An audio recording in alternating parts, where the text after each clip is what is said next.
துணை முதலமைச்சர் முன்னேற்ற கழகத்துடைய இளைஞரணி செயலாளர் அதுக்குரிய அண்ணன் உதயநிதி ஸ்டாலின் அவர்களுடைய பிறந்தநாள் விழாவினை முன்னிட்டு கிருஷ்ணகிரி மேற்கு மாவட்ட திராவிட முன்னேற்ற கழகத்தின் சார்பாக மாபெரும் மாநில அளவிலான கபடி போட்டியினை ஏற்பாடு செய்திருக்கின்ற ஓசூர் சட்டமன்ற உறுப்பினரும் மாவட்ட கழக செயலாளருமான அண்ணன் வை பிரகாஷ் அவர்களே, முன்னிலையேற்று அமர்ந்திருக்கின்ற ஒன்றிய கழகத்தினுடைய செயலாளர்கள் மரியாதைக்குரிய திவாகர் அவர்களே, ஸ்ரீனிவாச ரெட்டி அவர்களே, நாகேஷ் அவர்களே, ரகுநாத் அவர்களே, வருக வருக என்று இரு கரம் கூப்பி வரவேற்று மகிழ்வதிலே பெருமை அடைகின்றேன்.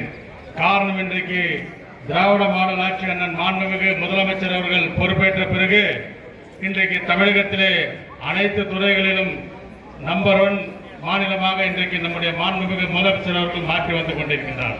அந்த வகையில் விளையாட்டுத் துறையில இன்றைக்கு நீங்கள் எடுத்துக்கொண்டால் இன்றைக்கு இந்தியாவிலே தமிழகம் தான் இன்றைக்கு முதலிடம் பிடித்திருக்கிறது என்று சொன்னால் அதற்கு மாண்புமிகு துணை முதலமைச்சர் அவர்களுடைய சீரிய முயற்சி என்பதை இந்த நேரத்தில் நான் பெருமையோடு சொல்லிக்கொள்ள கடமைப்பட்டிருக்கின்றேன்.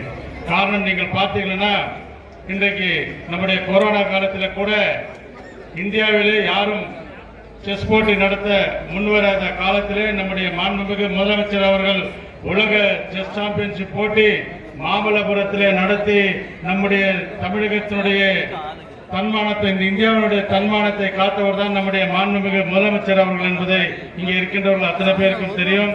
அந்த வகையில் இன்றைக்கு நீங்கள் பாரா ஒலிம்பிக் ஆனாலும் சரி, ஒலிம்பிக் போட்டியானாலும் சரி, பல்வேறு போட்டிகளிலே நம்முடைய மாநிலத்தை சார்ந்தவர்கள் பதக்கங்களை வென்று அர்ஜுனா விருது, பத்மஸ்ரீ விருது, இப்படி பல்வேறு விருதுகளை பெற்று இன்றைக்கு நம்முடைய மாநிலத்திற்கு பெருமை சேர்த்து வந்து கொண்டிருக்கின்றார்.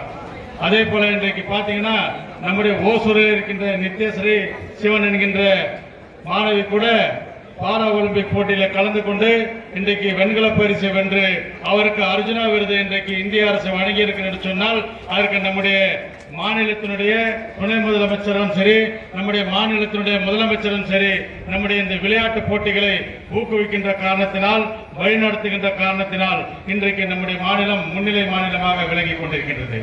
ஆக இன்றைக்கு இந்த விளையாட்டு போட்டியை நடத்தி பரிசு வெல்வது மட்டும் நம்முடைய மாநில அரசினுடைய நோக்கமல்ல.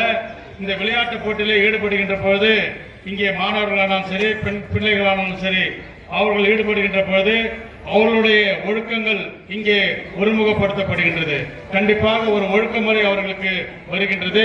அதே வேளையிலே உடல் அமைப்புகளும் அவர்களுக்கு மன ரீதியாகவும் உடல் ரீதியாகவும் அவர்கள் அனைத்து வகையிலுமே அவர்கள் தேர்ச்சி பெறுகிறார்கள். ஆக அந்த விளையாட்டு போட்டியில் ஈடுபடுகின்றவர்கள் பரிசுகளை வழங்குகின்ற பொழுது, மாநில அளவில் விளையாடுகின்ற பொழுது, அவர்கள் கல்லூரிக்கு செல்கின்ற பொழுது அங்கே கல்லூரியிலே அவர்களுக்கு ஸ்போர்ட்ஸ் கோட்டா இருக்கின்றது. வேலை வாய்ப்புக்கு செல்கின்ற பொழுது, கல்லூரி படிப்பு முடித்து வேலை வாய்ப்பு செல்கின்ற பொழுது அவர்களுக்கு அங்கே விளையாட்டு போட்டியில் விளையாடி செல்கின்றவர்களுக்கு ஸ்போர்ட்ஸ் கோட்டா இருக்கின்றது. ஆக இது ஒரு மாணவனை ஒருமுகப்படுத்துவது, ஒழுங்குபடுத்துவது மட்டுமல்ல, அவனுடைய வாழ்க்கையும் ஒரு உன்னதமான இடத்திற்கு எடுத்து செல்கின்ற பணிதான் இந்த பணி என்பதை இந்த நேரத்தில் நான் பெருமையோடு சொல்லிக்கொண்டு, அதே போல இவ்வளவு பெரிய ஓசூரில் இது போன்ற ஒரு விளையாட்டு போட்டி, கபடி விளையாட்டு போட்டி இந்த அளவிற்கு பிரம்மாண்டமாக நடைபெற்றது இல்லை. அந்த போட்டி நடைபெற காரணமாக இருந்த திராவிட முன்னேற்ற கழகத்தின் மாவட்ட கழகத்திற்கும் அதற்கு உறுதுணையாக இருந்த இந்த விழா குழுவினருக்கும் மீண்டும் மாநகர திராவிட முன்னேற்ற கழகத்தின் சார்பாக என்னுடைய மனமார்ந்த நன்றியினையும் வணக்கத்திலும் தெரிவித்துக் கொண்டு இந்த நல்ல வாய்ப்பிற்கு நன்றி கூறி விடைபெறுகிறேன். நன்றி, வணக்கம்.